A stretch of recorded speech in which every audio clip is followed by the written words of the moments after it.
If someone is being rude to you, here are some ways to make them regret their behavior without lowering yourself to their level. Stay composed. Respond with calmness and poise, which can make the other person realize how out of line they were. Kill them with kindness.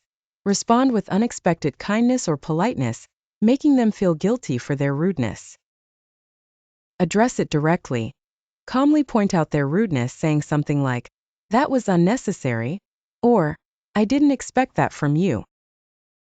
Ask for clarification. Politely ask them to explain what they meant, putting them on the spot and making them reconsider their words. Set boundaries. Firmly state that you won't tolerate disrespect, which can make them reflect on their behavior. Walk away. Sometimes simply removing yourself from the situation can make the person realize the impact of their rudeness.